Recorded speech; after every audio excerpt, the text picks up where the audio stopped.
Hello friends, चलिए आज की क्लास शुरू करते हैं। आज का हमारा करंट अफेयर्स का ये पार्ट 4 है। ठीक है, 3 पार्ट आप लोग देख चुके हो। चौथा पार्ट है 15 अप्रैल से लेके 15 मई 2023 तक इसमें कवर है आपका। ठीक है, पूरा 1 साल से भी ज़्यादा का कवर है। तो ये पार्ट 4 में हम किस पे बात करेंगे? खगोलीय गतिविधियां देखेंगे, इसरो, नासा वगैरह, ये सारी चीज़ जितनी भी अंतरिक्ष के क्षेत्र में जो भी किया है, चीन ने क्या किया, जापान ने क्या किया, और भी देशों ने, कुछ यूएई वगैरह अरब कंट्रीज हैं, वो बहुत अच्छा आप कर रहे हैं, इस क्षेत्र में जाने की कोशिश कर रहे हैं, वो सब देखेंगे। फिर तकनीकी डेवलपमेंट देखेंगे, और भी जो तकनीक में जो भी खोजें हुई हैं, आर्टिफिशियल इंटेलिजेंस में खोजें हुई हैं, ठीक है, और भी अलग अलग क्षेत्र हैं, सुपर कंप्यूटर वगैरह इस क्षेत्र में हुई हैं, तो वो सारी चीज़ें हम देखेंगे बहुत डिटेल में। तो जो भी चीज़ होगा तकनीक और खगोलीय गतिविधियों से संबंधित, यहाँ हम खत्म करेंगे बहुत डिटेल। ठीक, तो चलिए शुरू करते हैं। इसरो का आरएलवी एलईएक्स मिशन। आरएलवी क्या होता है? रीयूजेबल। समझना, हर चीज ध्यान रखना। इस क्लास का सबसे इंपॉर्टेंट रोल इसलिए है कि आपको जो शब्द होगा ना वो समझा दिया जाएगा। आप कितना भी साइंस एंड टेक पढ़ते रहो, ना टीचर बताते हैं ना स्टूडेंट की समझ में आती है। रीयूजेबल लॉन्च व्हीकल क्या होता है? देखो, लॉन्च व्हीकल होता है जो उसको बोलते हैं रॉकेट। इसरो ने पहले रॉकेट बनाए, सबसे पहले बनाया small satellite launch vehicle, SSLV. ठीक है, इसके बाद बनाया polar satellite launch vehicle. Polar क्या होता है? ध्रुवीय कक्षा होती है इसरो की, मतलब पृथ्वी की ध्रुवीय कक्षा होती है जो कम दूरी की होती है। ये 700 या 800 किलोमीटर से स्टार्ट हो जाती है ध्रुवीय कक्षा, और 2-2,500 किलोमीटर तक ही जाती है। ठीक है, यहां तक जाती है। इस कक्षा से क्या होता है कि इस कक्षा में अगर आपने कोई चीज प्रवेश करा दी तो इसका काम क्या होता है? रिमोट सेंसिंग सैटेलाइट, भू जो भू को देखते हैं, भू अवलोकन सैटेलाइट जो होते हैं, कार्टोसैट वगैरह, अर्थ ऑब्जर्व। अभी ईओएस वगैरह क्या है, इसरो छोड़ रहा है, वो सारे आ जाएंगे इसमें।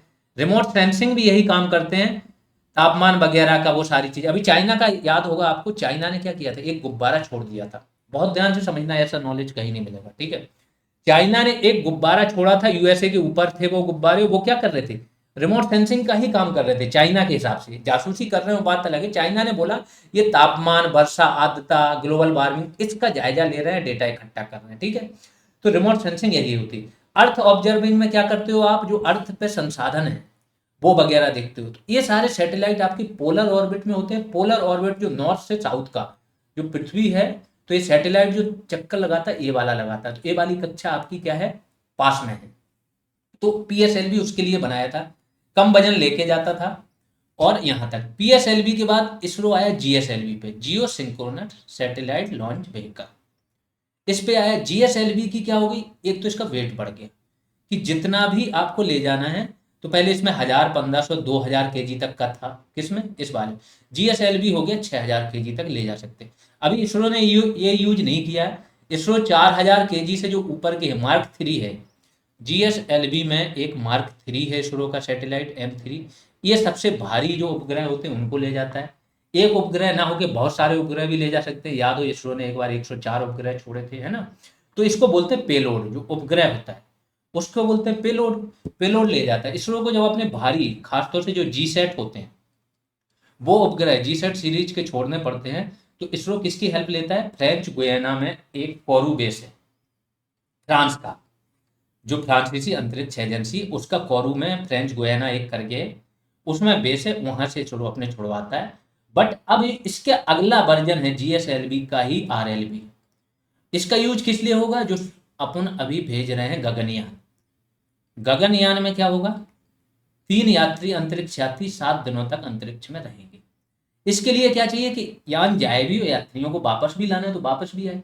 अभी तक इंडिया के पास ये टेक्नोलॉजी है नहीं। अब इंडिया विकसित कर रहा है, ऑलमोस्ट उस लेवल में है कि वो विकसित कर चुका। इसके भी आरएलवी जो होता है, इसके बहुत पार्ट होते हैं। क्रू मॉडल होता है, जो क्रू को सुरक्षित रखना, स्पेस सूट होता है, फिर वापस आना।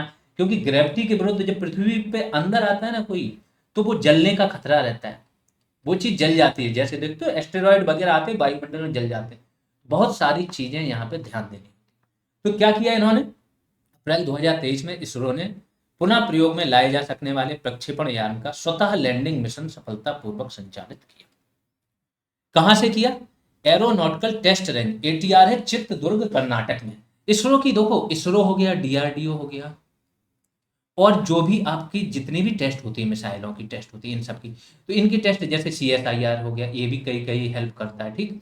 तो इन सब में जो आपकी टेस्टिंग होती है, एक तो चित्रदुर्ग कर्नाटक में होती है, एक चांदीपुर है उड़ीसा में, यहाँ पे होगी। तो कहीं पे भी आए तो आप इसमें कंफ्यूज नहीं होना, अगर कोई ऑप्शन दिख जाए और समझ में ना आ रहा है तो ये लगा के आ सकते हो। एरोनॉटिकल टेस्ट रेंज चित्रदुर्ग में इन्होंने टेस्ट किया। अगला देखते हैं LVM-3M3, ठीक है। One wave India, one wave करके एक कंपनी बनी है, एयरटेल भी इसमें है। इंडिया 2 मिशन, ठीक है। तो इसमें क्या था, इसने 36 उपग्रहों को 450 किलोमीटर, तो जो कम दूरी पे है, एक होता है पोलर सैटेलाइट, मैंने बताया नॉर्थ से साउथ, एक होता है जियो सिंक्रोनस सैटेलाइट। ये कक्षा है, ये 36,000 किलोमीटर की ऊंचाई पे है।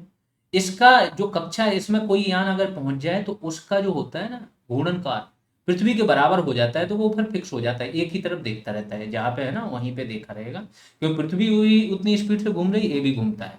तो ये इसको बोलते हैं जियो सिंक्रोनस, जो अर्थ की गति है उसके साथ सिंक कर जाता है, ठीक। एक आपका लैग्रांजे पॉइंट्स भी होते हैं, L1 L2 L3 L4, ये होते हैं, ये पॉइंट्स होते हैं जिसमें फिर किसी भी गति का सूर्यग्रहण चंद्रग्रहण कोई भी प्रभाव नहीं पड़ता लगातार। 5 पॉइंट हैं 1 लाख किलोमीटर की ऊंचाई पे, वहां पे इंडिया अपना आदित्य L1 मिशन छोड़ेगा, जो लैग्रांजे बिंदु L1 पे रहेगा। तो ये थोड़ी सी जानकारी इंटरनल है। आगे आते हैं।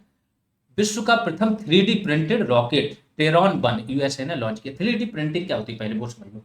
वैसे आप नॉर्मली चीजें बनाते हो तो क्या करते हो, लेयर हटाते हो। आपको पता है कृष्ण प्रथम ने कौन सा बनाया था, एलोरा का जो मंदिर है, गुफा मंदिर है, ठीक है, वो बनाया था। तो जब वो बनाया था तो लेयर पूरा पहाड़ को कटा के लेयर हटाते हटाते वो मंदिर बना दिया था। वो आज भी अजूबा है। कोई भी चीज आप बनाते हो तो उसमें लेयरें हटाते हो। लेकिन 3D प्रिंटिंग ऐसी टेक्नोलॉजी, एक उसमें ऐसे पॉइंट होता है, वो क्या है धीमे धीमे लेयर डालता रहता है कोई भी चीज। इस तकनीक से मनुष्य के अंग भी बनने लगे हैं, और वो अंग क्या हो रहे हैं, काम भी करने लगे। तो इस तकनीक से कुछ भी बना सकते हो, बहुत कम टाइम लगता है, और अभी ये उसके चरण में है, विकसित होने के चरण। तो प्रथम 3D प्रिंटेड रॉकेट किसने बनाया है, USA ने, नाम क्या है, टेरान 1। फिर मेगा ट्रॉपिक्स, मेगा नाम ही है इसका, बादलों की बात हो रही है। वन का नियंत्रित पुनर्प्रवेश सफल हुआ, ठीक है। मेगा ट्रॉपिक्स वन का नियंत्रित पुनर्प्रवेश जो है ना वो सफल हो गया। पुनर्प्रवेश क्या होता है, दोबारा पृथ्वी की वायुमंडल में प्रवेश किया। किस किसने साथ में किया, इसरो तथा फ्रांसीसी अंतरिक्ष एजेंसी, क्या नाम है इसका, CNES द्वारा प्रक्षेपण किया गया इनके द्वारा। जीवन काल क्या है इसका, 2011 से 3 वर्ष था, लेकिन ये 2021 तक चला। मौसम और जलवायु का अध्ययन करना। अगला देखते हैं। बृहस्पति सौरमंडल का सर्वाधिक उपग्रह वाला उपग्रह हो गया, ठीक है। जो उपग्रह वाला ग्रह बन गया बृहस्पति ग्रह, सबको पता है। उपग्रह पृथ्वी के कितने, एक ही है। मंगल के कितने, 2 हैं, फोबोस डीमोस, ठीक है। बुध और शुक्र के एक भी नहीं है। इसके बाद मंगल के बाद पृथ्वी, फिर बृहस्पति, शनि, अरुण, वरुण, ठीक है, इनके काफी ज्यादा उपग्रह हैं। तो बीच में क्या हो रहा है कि शनि की खोज हुई थी, शनि के एक साथ काफी सारे मिले थे, तो शनि नंबर 1 पे चला गया था, शनि के 83 है। चूंकि बृहस्पति के फिर से 12 मिल गए तो बृहस्पति के 95 हो गए। बस ये हो गया। कहीं कहीं ये 93 भी दे रहता है, तो एक बार इस डेटा को वेरीफाई कर लें। दो अलग अलग जगह, दो जो एकदम टेस्टेड करंट की बुक्स हैं उनमें कहीं 93 दिया, कहीं 95 दिया। यूरेनस जो है इसके कितने हैं, 27, नेपच्यून के 14, मंगल के 2, पृथ्वी के 1, सब लिखा है। कुल उपग्रह कितने हैं टोटल अभी इस टाइम, 222। अब चूंकि धड़ाधड़ खोज हो रही, क्यों खोज हो रही धड़ाधड़, कि बड़ी बड़ी दूरबीनें आ गई, नासा ने अपनी बहुत सारी दूरबीन लगा दी हैं। पहले इनकी गैलीलियो थी, वो रद्द हो गई थी, तो अब इन्होंने बहुत सारी 2-3 बड़ी बड़ी दूरबीन लगा दी। इनसे बड़ी अच्छी खोजें हो रही हैं।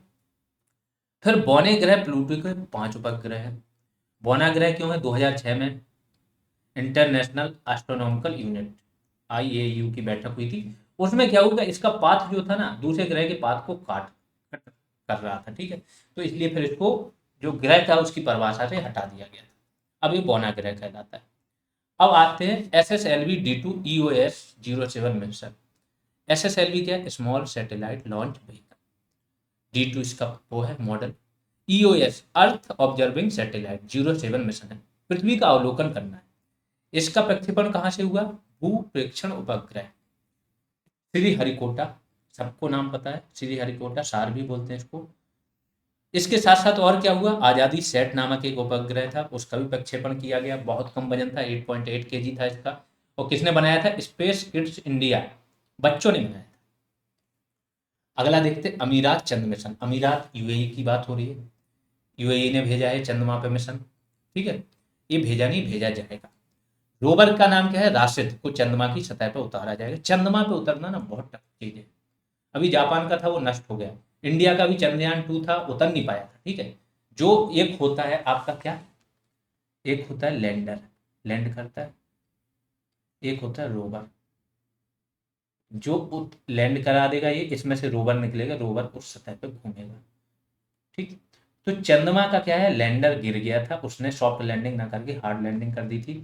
तो प्रज्ञान जो रोवर था वो भी क्या हुआ, वर्क नहीं कर रहा था बाद में। लेकिन जो घूमने वाला होता है वो इंडिया का वर्क कर रहा है, वो अभी भी, जो कक्षा में घूमने वाला है, कक्षा में स्थापित कर दिया था चंद्रयान 2 को, वो अभी भी आपका घूम रहा है, वो डेटा दे। तो ये चंद्रमा पे बोल रहा है कि इनका क्या होगा, उतारा जाएगा। मिशन डियर मून किसका है, ऐसे ही क्वेश्चन आएंगे कि ये किसका है मिशन। और बहुत लेटेस्ट करंट है, इसके बाद बहुत कम घटनाएं घटित हुई, मंथली करंट अफेयर्स में आपको दी जा चुकी हैं, है ना। मई मंथ का पूरा करंट अफेयर्स आपको दी जा चुका है, तो आपको मुझे नहीं लगता उससे ज़्यादा कुछ आएगा जो जून में एग्जाम हो रहा है। विश्व का पहला नागरिक चंद्र पर्यटन मिशन है ये, mission dear moon.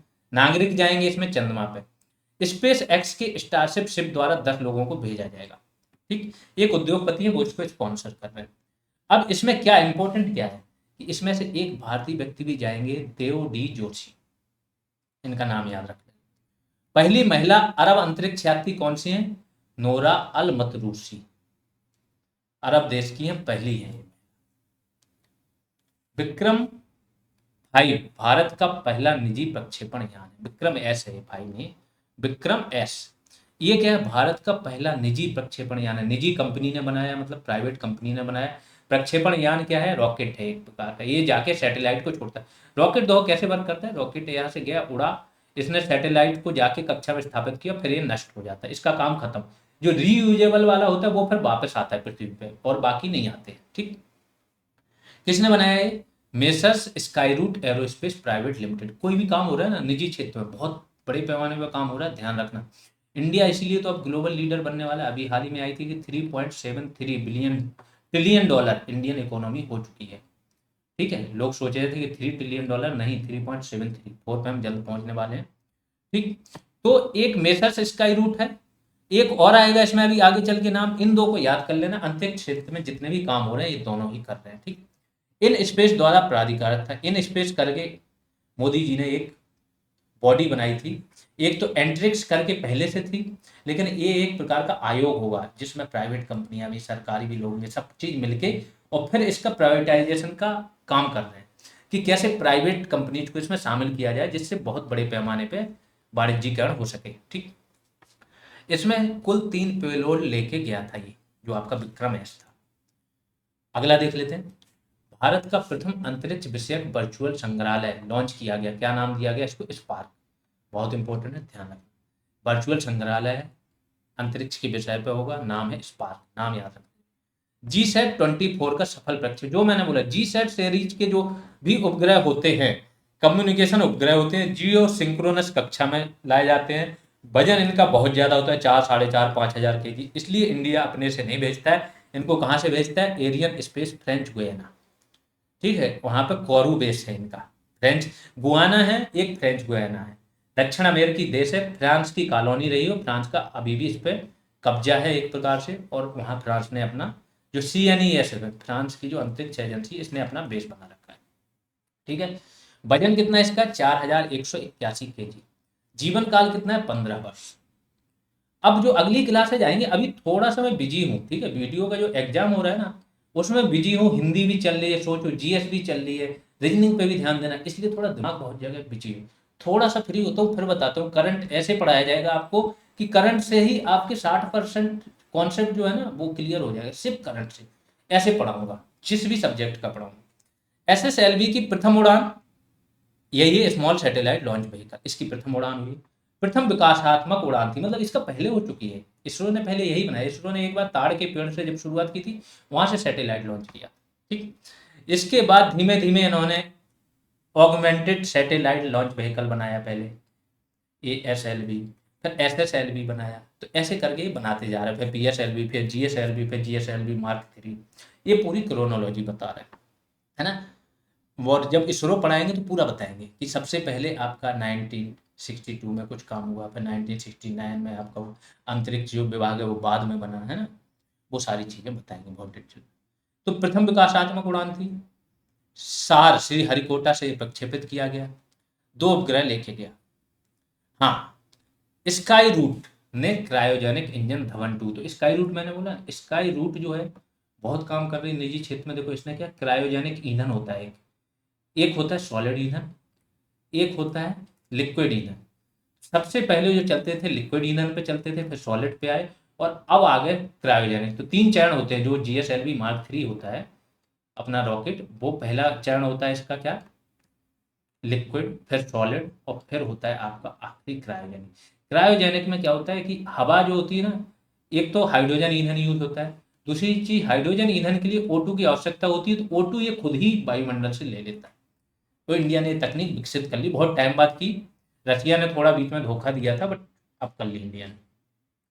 3D printed तकनीक से ये बनाया गया। सबसे इंपॉर्टेंट चीज है कि सिर्फ अमेरिका ने नहीं बनाया, इंडिया में भी 3D प्रिंटेड तकनीक से चीजें बनाई जाने लगी। स्पेस सिस्टम डिजाइन लैब, एक स्पेस सिस्टम डिजाइन लैब का उद्घाटन हुआ। एक बहुत बड़े संस्थान होते हैं, इसरो के संस्थान है, बहुत बड़े हैं। अहमदाबाद में इसके पहले क्या है, SAF है, space application program, physical research laboratory. ये 2 चीजें इसरो के केंद्र ऑलरेडी अहमदाबाद में, तीसरा भी हो गया space system design lab. Mahendragiri में द्रव प्रणोदन केंद्र है। MCM मास्टर कंट्रोल फैसिलिटी आपकी कहाँ है, भोपाल में भी है, तब हासन में भी है, कर्नाटक के, जहाँ पे बाहुबली की मूर्ति है वहाँ पे, ठीक है। तो इस प्रकार से चीजें हैं, बहुत सारी और हैं। द्रव प्रणोदन केंद्र कहाँ है, उपग्रह केंद्र कहाँ है, तो ये सब चीजें आपको बाद में बताई जाएंगी, अभी उतना टाइम नहीं है। चलो, नासा के पहले चंद्र से मंगल मिशन के अध्यक्ष कौन बने, अमित छत्री। तो नासा क्या कर रहा है, चंद्र से मंगल तक एक मिशन चला। इसके पहले अध्यक्ष जो मिशन है उसका अध्यक्ष ही भारतीय को बना दिया। बहुत बड़ी बातें होती है। जितने भी अमेरिकन कंपनीज हैं, क्योंकि अमेरिका में कंपनी सरकारी हो चाहे प्राइवेट, नासा तो सरकारी है, उनमें आपको इंडियंस को देखोगे बहुत ही एकदम जो की पोजीशन होती है, टॉप पोजीशन वहां पे रख रहे हैं, क्योंकि इनके पास दिमाग बहुत है, मेहनत बहुत करते हैं, दिमाग लगाते हैं, अपनी ईमानदारी से जाते हैं लोग। नासा ने अपने मून मिशन आर्टेमिस द्वितीय, नासा का मून मिशन चल रहा है, आर्टेमिस नाम है, ध्यान रखना, चंद्रमा के लिए 4 चंद्र यात्रियों को चुन लिया है, यात्रियों को लेके जाएगा। पहला चंद्रमा पे व्यक्ति भी इन्होंने उतारा था, अपोलो 11 गया था 1969 में, ठीक है। फिर चुनी गई महिला क्रिस्टीना कोच के पास सबसे लो। अब इसमें जो महिला को चुना है ना, क्रिस्टीना कोच, इनका वैसे भी स्टैटिक जीके में भी आता है कि सर्वाधिक समय तक अंतरिक्ष में रहने वाली महिला कौन है, तो वो यही है, और वो इस मिशन के लिए भी, आर्टेमिस मिशन के लिए भी चुनी गई है, ये इंपॉर्टेंट है। तो सबसे लंबे समय 328 दिन तक अंतरिक्ष में रहने वाली महिला है।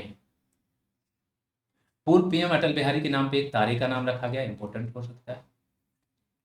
अग्निकुल जो मैंने बताया था, एक स्काई रूट एयर स्पेस है, दूसरी है आपकी अग्निकुल कॉस्मोस। ये बहुत ही तहलका काट रही है अंतरिक्ष क्षेत्र में, आगे चल के देखोगे स्पेस एक्स को ये लोग टक्कर देंगे आने वाले 10 साल में। देखो इंडिया बहुत क्षेत्रों में बहुत बड़े पैमाने पर काम हो रहा है। तो अग्निकुल कॉस्मोस ने श्री हरिकोटा में देश का प्रथम निजी लॉन्च पैड, देखो ये सबसे बड़ी चीज है कि अभी तक इसरो के अंतर्गत सारे लॉन्च पैड थे, इन्होंने क्या, खुद का निजी लॉन्च पैड और मिशन नियंत्रण केंद्र दोनों स्थापित कर दिए। प्राइवेट सेक्टर में देखो कितने जल्दी काम होने लगा, डिफेंस में भी बहुत हो रहा। बृहस्पति पर समुद्री जीवन की खोज के लिए एक जूस मिशन, कौन ला रहा है, यूरोपीय अंतरिक्ष एजेंसी द्वारा प्रक्षेपित। कभी भी देखना ना, बृहस्पति के लिए, बृहस्पति क्या है, जुपिटर, तो या तो जूनो मिशन था नासा का, वो होता है जूस मिशन, ऐसे ही करके मिशन बनाते हैं जहाँ जे होता है, वो ऑलमोस्ट आप देखोगे कि बृहस्पति के लिए। अग्निकुल कॉस्मोस का एक और काम, इसने विकसित किया अग्निलेट, दुनिया का पहला single piece 3D printed rocket engine. ये भी 3D प्रिंटिंग से बना है, ये ध्यान रखो, सिंगल पीस में अग्निलेट इसका नाम है, बहुत इंपॉर्टेंट है, याद रखना। वो किसने बनाया, अग्निकुल कॉस्मोस। तो 2 मैंने बताया, एक है अग्निकुल कॉस्मोस और दूसरी कौन सी है आपकी, स्काई रूट एरोस्पेस। ये चीजें, इतनी सारी चीजें जान जाओगे फिर भूलोगे नहीं, ये बात समझो। अब आगे जो भी करंट आएगा ना, यही कंपनियां काम करेंगी, थोड़ा सा अपडेटेड चीजें है, तो एक बार करंट अच्छे से समझ लिया फिर भूलता नहीं, एक दूसरे से आप अटैच करते हुए बढ़ते हो, चीन द्वारा चंद्रमा के एक नया भूवैज्ञानिक मानचित्र, चीन ने क्या है ना चंद्रमा का नया भूवैज्ञानिक मानचित्र, चीन बहुत सारे काम कर, अभी उसने हिमालय की ऊंचाई थोड़ी बढ़ा दी थी, 8,848 किलोमीटर थी, इन्होंने 8,850 किलोमीटर, क्योंकि ये फिर से ऊंचाई नापी इन्होंने। अब ये पृथ्वी में 8 किलोमीटर तक छेद कर रहे हैं, अभी तक पृथ्वी में 6 किलोमीटर तक ही गया है, 8 से 10 किलोमीटर तक ये ड्रिलिंग कर रहे हैं पृथ्वी, कुछ खोजने की कोशिश कर रहे हैं। चंद्रमा पे इन्होंने एक पौधा उगा दिया था कुछ समय पहले, ठीक। तो अभी इन्होंने चंद्रमा का एक नया भूवैज्ञानिक मानचित्र भी जारी कर दिया कि किस ग्रह पे क्या है, चंद्रमा के किस छोर पे क्या है क्या नहीं है, कैसे पहाड़ है क्या है।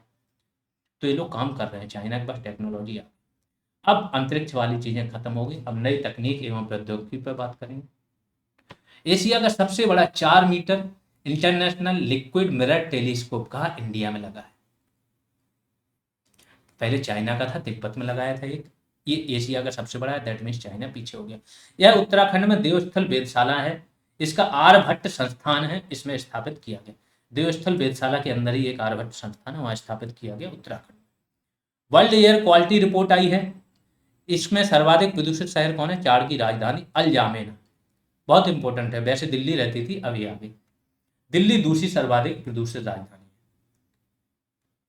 अगला देख लेते हैं, बेंगलुरु में 15% मैथेनॉल मिश्रित डीजल, अभी तक मैथेनॉल का जो यूज हो रहा था, मैथेनॉल एथेनॉल, तो पहले डीजल की बात हो रही थी, अब ये किस पे आ गए, पेट्रोल नहीं, पहले पेट्रोल की बात हो रही थी, अब ये किस पे आ गए, डीजल। बेंगलुरु में 15% मैथेनॉल मिश्रित डीजल बसों का अनावरण किया गया, 15% मैथेनॉल मिश्रित बस डीजल में, ठीक। अभी तक पेट्रोल में इंडिया 10% का लक्ष्य तो कब का प्राप्त कर लिया था, अब इंडिया 20% की वजह, E20 जो ईंधन होगा वो 20% एथेनॉल का लक्ष्य। आते हैं, देश का पहला वातानुकूलित कंडेंसर झारखंड स्थित एनटीपीसी संयंत्र में इसका क्या किया गया, स्थापित किया गया। तो वातानुकूलित कंडेंसर है वातावरण के अनुकूल, और झारखंड स्थित एनटीपीसी संयंत्र इंपॉर्टेंट हो सकता है। बैंडिकूट, ये और इंपॉर्टेंट, विश्व का पहला मैला ढोने वाला रॉकेट, ये वो है रोबोट, मैला ढोने वाला, जो साफ सफाई कर्मचारी होते हैं मैन होल में, आपको पता है घुसते हैं वहां पे, गैसेस कई प्रकार की हानिकारक निकलती हैं और कई लोग मर जाते हैं। प्लस ये अमानवीय है कर्म कि एक व्यक्ति बैठ के देख रहा है और दूसरा व्यक्ति अंदर घुस के उसका मैला ढो रहा है, ये अमानवीय क्रिया है। तो अभी क्या हो रहा है, गवर्नमेंट ने योजनाएं चलाई कि हाथ से जितने भी मैला ढोने वाली चीजें बंद करो, रोबोटिक या मशीनरी या ये जो आते हैं वैक्यूम क्लीनर उनसे कराओ। तो केरल सरकार ने इसको लॉन्च किया था, अब ये बहुत जगह फैल गया है, बहुत सारे नगर पालिकाओं को दे दिया गया। नाम याद रखना, बैंडिकूट सबसे पहले केरल में लॉन्च हुआ। 108वीं भारतीय विज्ञान कांग्रेस, इसके बारे में पूछते हैं, कहाँ हुआ आयोजन, नागपुर में। अध्यक्षता किसने की, डॉक्टर विजय लक्ष्मी सक्सेना, बहुत बड़े वैज्ञानिक हैं इन्होंने। अगला देखते हैं, भारत की पहली हरित हाइड्रोजन मिश्रण परियोजना कहाँ शुरू हुई, गुजरात के सूरत में, एनटीपीसी द्वारा की गई। तो हरित हाइड्रोजन मिश्रण करने की परियोजना शुरू हो चुकी है। जम्मू एंड कश्मीर में पहली बार लिथियम की खोज की गई, पता है। जीएसआई द्वारा जम्मू कश्मीर के रियासी जिला याद रखना में सलाल हैमाना क्षेत्र में इसकी खोज हुई है। कितना लिथियम मिला है, 5.9 मिलियन टन लिथियम के अनुमानित भंडार है। विश्व का सबसे बड़ा ज्ञात लिथियम भंडार कहाँ, चिली में। लिथियम त्रिकोण किसे बोला जाता है, बोलीविया, अर्जेंटीना, चिली, सब दक्षिण अमेरिकी देश हैं और तीनों में है तो तीनों आसपास है, तो इसको बोला जाता है क्या, कि ये कहाँ है, लिथियम त्रिकोण है, ठीक। और सर्वाधिक लिथियम उत्पादक देश कौन कौन से हैं, इनकी मैंने लिस्ट दे दी। दूसरा भंडार भी मिल चुका है, पहले राजस्थान में भी मिल चुका है दूसरा भंडार, इससे ज्यादा लिथियम है यहाँ पे। तो सोचो, लिथियम को बोला जाता है वर्तमान समय का सोना। क्या बनता है इससे, बैटरी। पहले जो बैटरियां कम चलती थी, बार बार चार्ज करना पड़ता है, इसने आगे सिस्टम ही चेंज कर दिया। लैपटॉप है, मोबाइल है, ई व्हीकल है, जितने भी, किसी ने सोचा था कि बैटरी की इतनी पावर होगी कि वो 500 किलोमीटर तक गाड़ी को चला सकती हो, गाड़ी की स्पीड में कोई कमी नहीं। टेस्ला की गाड़ी आज भी 3 से 4 सेकंड में 100 किलोमीटर की स्पीड पकड़ लेती है, और सब किससे चले, इलेक्ट्रिकल बैटरी से। और उसमें मेन रोल है लिथियम आयन बैटरी का, LI आयन बैटरी। तो लिथियम बहुत महंगा है, बहुत ज्यादा महंगा है, लाखों, 40 से 45 लाख रुपए टन आता है लिथियम, और इसके भंडार मिल गए अब इंडिया में। अभी तक इंडिया किस पे डिपेंड था, मेनली चाइना। चाइना क्या है करता है, चाइना लिथियम का उत्पादन अच्छा खासा करता था, और इंडिया में बहुत सारे जो उद्योग हैं वो चाइना से मंगाते थे। ऑस्ट्रेलिया देखो 52% दुनिया का करता है, चिली 24.5, जबकि भंडार यहाँ है सर्वाधिक और चीन 13.2, क्योंकि इसका जो उत्पादन करना अलग चीज़ होती है, उत्पादन करना निकालना क्या होता है कि हजारों केजी जब मटेरियल होता है तब उसमें से कुछ किलो लिथियम निकलता है। तो बहुत बड़ा प्रोसेस होता है नीचे से निकालना है, वो बहुत सारी तकनीक लगती है। तो वो इतना आसान काम नहीं है कि आपको भंडार मिले निकाल लें, लेकिन इंडिया के पास तो है, सारी चीज़ें हो जाएंगी। एशिया का सबसे बड़ा कंप्रेस्ड बायोगैस CBG संयंत्र कहाँ लगा है? पंजाब के संगरूर में। यहाँ से विधायक कौन थे आपको बताना है, सांसद थे, अब वो बन गए हैं पंजाब के CM। आगे देखते हैं, ये देखो करंट का क्वेश्चन है। फ्रंटियर जो है विश्व का सबसे फास्ट सुपर कंप्यूटर बन गया। एक और इसने अचीवमेंट किया, यह विश्व का पहला एक्जा स्केल सुपर कंप्यूटर है। अभी तक क्या होता है, पेटा फ्लॉप्स पे बात होती थी, अब एक्जा फ्लॉप्स की बात हो रही है।